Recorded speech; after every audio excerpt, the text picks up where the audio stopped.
Roma. Dari Paulus, hamba Kristus Yesus, yang dipanggil menjadi rasul dan dikuduskan untuk memberitakan Injil Allah. Injil itu telah dijanjikannya sebelumnya dengan perantaraan nabi-nabinya dalam kitab-kitab suci. Tentang anaknya yang menurut daging diperanakkan dari keturunan Daud dan menurut roh kekudusan dinyatakan oleh kebangkitannya dari antara orang mati, bahwa ia adalah anak Allah yang berkuasa, Yesus Kristus Tuhan kita. Dengan perantaraannya, kami menerima kasih karunia dan jabatan rasul untuk menuntun semua bangsa, supaya mereka percaya dan taat kepada namanya. Kamu juga termasuk di antara mereka. Kamu yang telah dipanggil menjadi milik Kristus.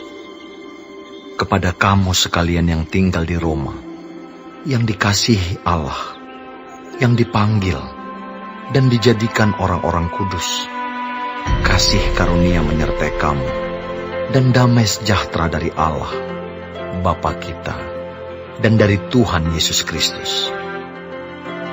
Pertama-tama aku mengucap syukur kepada Allahku oleh Yesus Kristus atas kamu sekalian, sebab telah tersiar kabar tentang imanmu di seluruh dunia.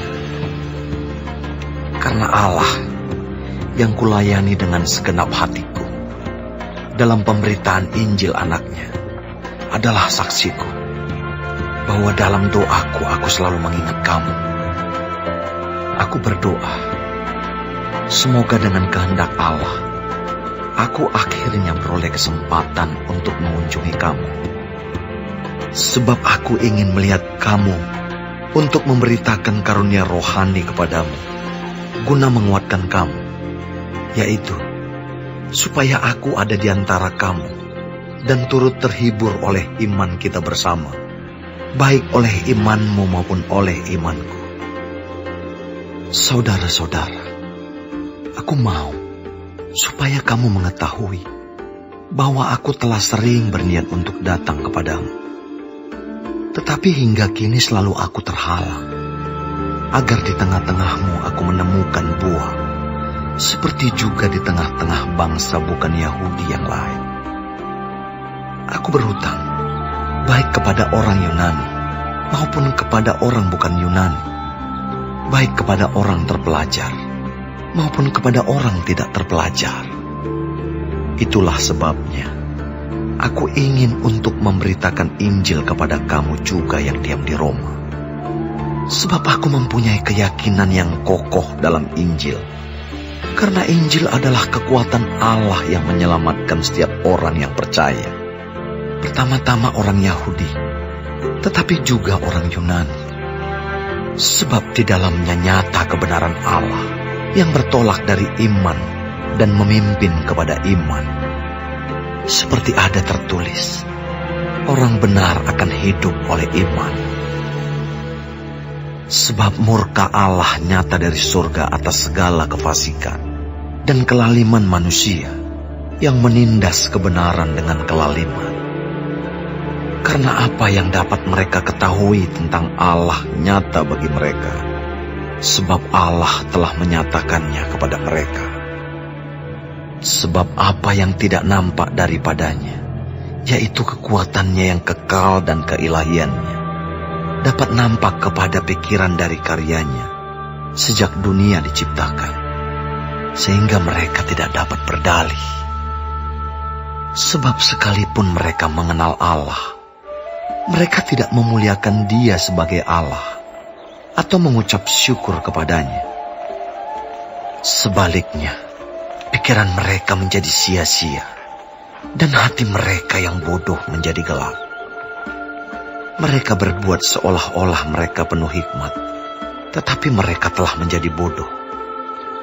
Mereka menggantikan kemuliaan Allah yang tidak fana dengan gambaran yang mirip dengan manusia yang fana, burung-burung, binatang-binatang yang berkaki 4, atau binatang-binatang yang menjalar.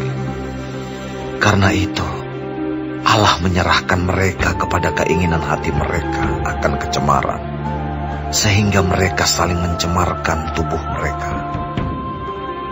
Sebab mereka menggantikan kebenaran Allah dengan dusta, dan memuja dan menyembah makhluk dengan melupakan penciptanya yang harus dipuji selama-lamanya. Amin. Karena itu, Allah menyerahkan mereka kepada hawa nafsu yang memalukan, sebab istri-istri mereka menggantikan persetubuhan yang wajar dengan yang tak wajar. Demikian juga suami-suami meninggalkan persetubuhan yang wajar dengan istri mereka dan menyala-nyala dalam berahi mereka seorang terhadap yang lain, sehingga mereka melakukan kemesuman laki-laki dengan laki-laki. Dan karena itu, mereka menerima dalam diri mereka balasan yang setimpal untuk kesesatan mereka.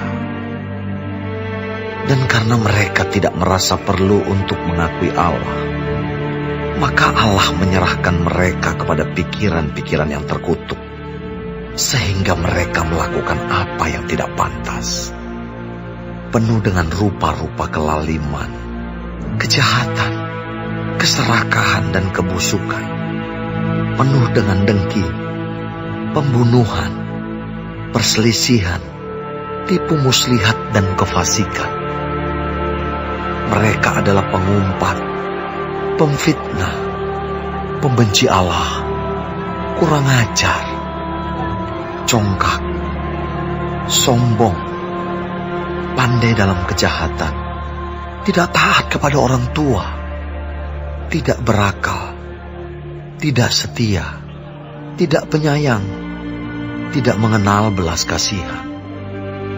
Sebab walaupun mereka mengetahui tuntutan-tuntutan hukum Allah, yaitu bahwa setiap orang yang melakukan hal-hal demikian patut dihukum mati, mereka bukan saja melakukannya sendiri, tetapi mereka juga setuju dengan mereka yang melakukannya.